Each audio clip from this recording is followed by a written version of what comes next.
it's been a while that we worked on fractals together, but I really wanted to talk to you and see what you remember from our collaboration. And if not, I can try to jot your memory and see if I Okay, remember I'm stuff. ready.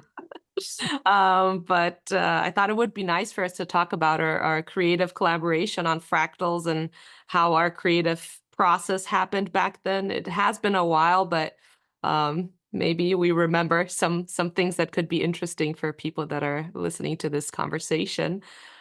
Just to kick off, I would like to know, how did the collaboration with Julius start with the fractal artist? I know you've worked on other pieces with him, and so how did that start, and then how did that lead to fractals? Well, originally, this was in 2021, I guess. I got a email from a woman at the Art Tech House Gallery in Chelsea in New York City, asking if she could license some of my music for a fractal production that Julius was doing there. And I didn't know anything about Art Tech House or Julius. And I said, yeah, sure, let's do it. Sounds fascinating. So after the installation opened, my wife and I flew to New York City and spent a long weekend because we were really curious. What is this about? And we were just blown away, just amazed at the way the music and the fractals work together. And, going to this room where everything is completely fractalized and people have to sit down because if you stand up, you just fall right over. And shortly after that, I was put in touch with Julius personally, and he asked if I would be interested in scoring this new fractal production he was doing for Experimenta in Germany. And I said, yeah, of course, that sounds amazing. He said, it's a 3D dome. I said, that's incredible because I've done a lot of work in domes before, but I've never done work in a 3D dome. And he said, it's a 30 channel surround sound system. And I was like, whoa, my gosh, what an opportunity. So that's how the whole thing got kicked off. Nice. How did you like? We initially didn't think of having sound design with fractals, and then I got brought on board. I mean, Delta Soundworks, and Dan was then in charge of mixing your sound for the dome. Then along the way, I'm like, this could be an interesting production that gets added some sound design, right? Had Mhm. you already worked with other sound designers before? Do you usually work by yourself, or have you collaborated with other sound designers that kind of add more like soundscapes to your work? Well, I've done quite a bit of collaboration with sound designers and actually been, done some sound design myself. And sometimes I have to do the music and the sound design depending on the budget of the project. A lot of it has been for special venue attractions, such as like Back to the Future, The Ride, or Star Trek: The Experience, things along that nature, where I've actually produced the soundtrack from scratch. And I've done, as I mentioned earlier, quite a bit of work in domes for planetarium shows. Um, I think one really stands out was called Maya Skies, and it was about the relationship of the Maya people to the night sky and the importance of that in terms of oh, their whole lives and their spiritual lives. And so, I kind of jumped at this opportunity, and Dan, in my first conversation with him, I said, "Hey, I think it's going to be really important to have some sound design with this. It will really integrate the audience's experience with the visuals and the soundtrack in a way that just the music it wouldn't necessarily be that it would have a hard time doing it, but having sound design would take it to a completely different level." And he agreed. And he said, yeah. He said, Hannah, my partner, is a sound designer. Let's get her involved. And the rest is history, Literally, it's been a literally. while. Very nice. You've had really nice collaborations with other sound designers. What's your like? ideal relationship between composer and sound designer? Because a lot of times there's a lot of, let's say, war, to put it in an exaggerated way, but we're always kind of fighting for space in the mix. And I must say, I've worked on a lot of productions, but Fractals was the first where composer and sound design just really rooted for each other and collaborated so nicely that you can definitely see a difference in the result, right? So what's your like ideal or even not ideal? What are maybe experiences where it wasn't that optimal because exactly for that reason? Can you say some examples of that? Sure. I think when it's non-optimal is when there is not a dialogue or some sense of collaboration going on between the composer and the sound designer. That can often run into problems, especially if the sound designer starts working tonally. Because if you have a score and you're working in C and suddenly the sound designer brings in some sound that's in E or something like that, then there can be a clash that happens, and something's gonna have to be the primary thing that you hear, and something's gonna have to disappear one way or the other. So to collaborate is the best thing to, for the sound designer to get to hear the music over the scenes that he or she is going to be working on, and for the composer, and similarly, to hear the sound design that is happening. And I think that's the most important thing is a sense of collaboration. And then, of course, it's always up to the director in terms of how those two are balanced. When you're on the mixing stage, or in our case, when we're in this giant 3D dome, you know, we have to work on what is the balance. And when you get that balance just right, it's like you can't really tell if is the sound design part of the music, because the whole thing, there's a blend, let's say. It reminds me of this culture in Southeast Asia, the Balinese. I don't know if you're familiar with the Balinese, but they have these large gamelan orchestras. And when you look at them, you'll see that there are little kids playing with 80-year-old men. There's this whole spectrum. And the point of the what they call the gong or the medal in Balinese music, which is used in all of uh, their ceremonies and their rituals, is that there nothing should stand out. In other words, it's not based on there being a lead singer, a lead guitarist, a piano solo. The whole point is to create this texture or this fabric that pulls everything together. And then the kids get to work with the 80-year-olds and the whole spectrum. And it's wonderful because they there is this melding, and from a very young age you get this sense of it's not about the individual, it's about the community or the group or the orchestra, or it's how it all blends together. And to me, that's how it should be with sound design and music.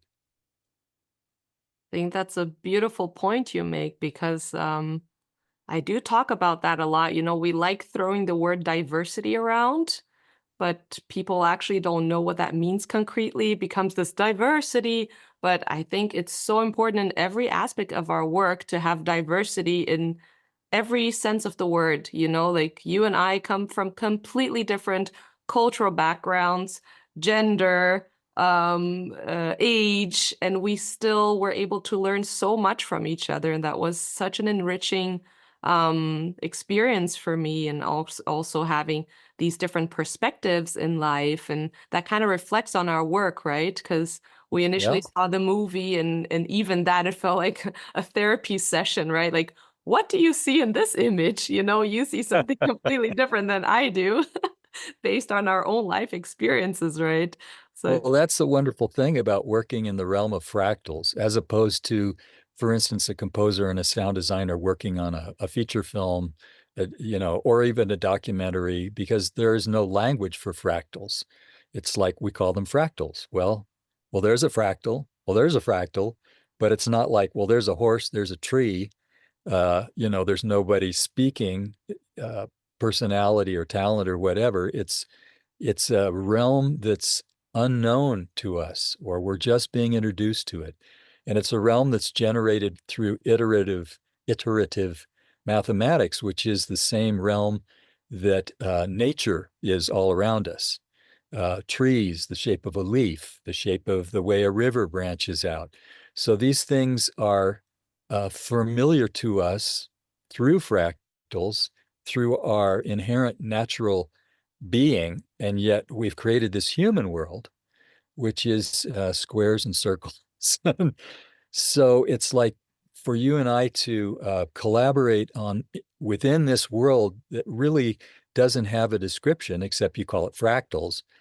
Wow, what an amazing opportunity. You know, how incredible is that? Definitely. That was really, yeah, really, really interesting. This kind of abstract world and our different perspectives on this fractals world. Um, you did say that we had a lot of blending between music and sound design that we didn't even know where it's coming from, right? Because it blended so well together. Do you remember any specific moments where when the sound design layer came, it complemented the music? Do you remember any of that? I mean, it's a while ago, but Well, it wasn't so much a complimenting as, I mean, what stands out to me is the when we did the final mix, because at that point it was such a blending that it just became the whole, if that makes sense to you. It's like it's no longer this part and this part and this part. It's no longer just the visuals, the music, the sound design. Then it becomes the whole, and you're immersed in the whole. And then at that point to try and separate, oh, this is the sound design we're hearing, or this is the, it's I can't do that. I'm just, and that's the wonderful thing about a 3D dome experience with 30 channel surround sound is it really is immersive. You're immersed in the production, in the whole of the totality of what it is. I don't even know how to, it's a fractal. I've run out of words. fractal world. That's true. That's true. Do you think this dome system, besides, of course, you and me being sound nerds and loving to have that kind of playground, but do you think it helped tell the story and it brought another layer because of it being in this dome format and especially with spatial audio? Do you think that that added to the whole experience? Yeah, definitely. It's as the audience comes in, they're going to be a part of a environment that they don't have a language to describe. And in a sense, I tried to not enhance, but support that environment by the music that I chose to write, or that chose me to write it, or however you want to talk about it. But there is that sense of uh, so there's one director I work with. His name is Ron Fricke, and right from the very first production I did with him, way back in 1984, he basically said, I didn't see, he basically gave me a description of the movements in the movie that we were working on, which was my first immersive experience. It was a IMAX or Omnimax film called Chronos. So it was also in a dome, didn't have 30 channel surround sound, but it had 6 channel surround sound, which was way more than I'd ever worked with before, including an overhead speaker. So we called it the voice of God speaker, the voice of the goddess, because she was up there above us, and you could create music which enveloped the audience, just as we have done with the sound design and the music in fractals. And so Ron would say, okay, this movement's going to be kind of like this, and this movement's going to be like this. Okay, and we're going away for 3 months to film the film, and you have to write all the music while we're gone. And it's like, okay, so how do I do that? Well, I just started and I got to the end. The film was 45 minutes long, and they edited it all. When they came back 3 months later, they took all of the images in that they'd shot and they edited to the music, and it worked perfectly. So there is that mystery that we're talking about that you just, brought up. It's like, well, how does all of that happen? It's like, how do you and I collaborate on a level where we might have a few conversations about it, kind of very generalized conversations, but how does it happen that Julius creates this world that we're participating in, but it's kind of a mystery, isn't it? It totally is. And how in the end, I guess our humanity brought everything together, right? We still have the same human experience, even if Yeah, you're sitting in the US and I'm in Germany, and we yeah. still, I mean, some images are just very human and we connected through that image, right? So Mhm. it's really, really interesting creative process to see. Um, I was sending you a lot of drafts and version of my sound design. Did that influence your composition along the way, or were you just kind of like, okay, let's see what Anna's doing, then we check it in the mix, or were there moments where you actually changed what you might have done in the composition because of some sound design element? I think it's on different projects, it works differently. On this project, I think I had written most of the music already before your sound design elements came in. So mostly I did some modification, but mostly I was, as you mentioned earlier, just putting them up with the music and then saying, okay, how's this going to work? And then boy, this is up to Daniel because he's the magician who is kind of taking all of these elements in this tapestry that we call the fractal movie or experience production or whatever we're going to call it, and wove everything together. What an amazing magician technician Daniel is. I mean, I feel like you and I are just kind of, yes, Daniel, we will do what you need. Make our sound good, please. Here, fix our Yeah, creative mess. yeah, Definitely, yeah. I love his ears at the end of my mess. Like he really puts that last touch that is really important. Like I really love working with yeah, Dan on that. yeah. Yeah. No, beautiful. That's really nice. As a last comment, because we are part of this spatial audio course and we're trying to advocate for people creating things already in the format, right? And I know for you, it's so important that you don't compose in stereo or in mono and then maybe try to fit it for the spatial audio system.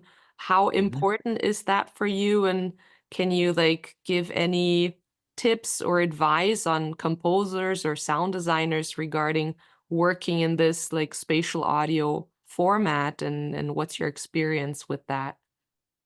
Well, I think it's very, very important. I know you working there at Delta because I've taken my mixes here, played them back on your 7.1, 1.4 system, and that's what I have here is a 7.1.4 system.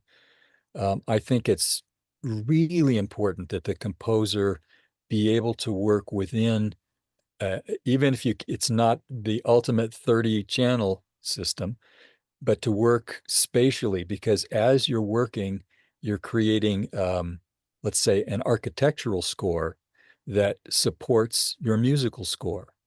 And myself, I find myself, I'm as I'm writing, or it's not really writing, it's like it's coming out of me and I'm recording it simultaneously.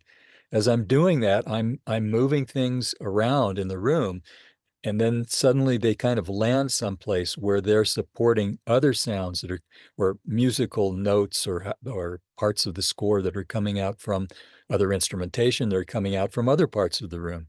And if you're just doing that in stereo and you are mixing in surround as a hindsight, then I think you're missing as a composer, and I imagine as a sound designer, you're just missing out on something really integral uh, that will rise the production to a different level than it would be if everybody did everything in mono or stereo, and then afterwards you go, oh, well, what would that sound like back here, or when I read articles about a lot of what's this new format called Atmos mixing, there seems to be this thing, well, oh, let's take the drummer and stick it up in the upper right hand corner or whatever. And it's like, Not for me. It's like if I recorded the drummer and that happened, and then I had a sense of how that balanced with all the other aspects and parts of the score or the musical production, that'd be one thing. But to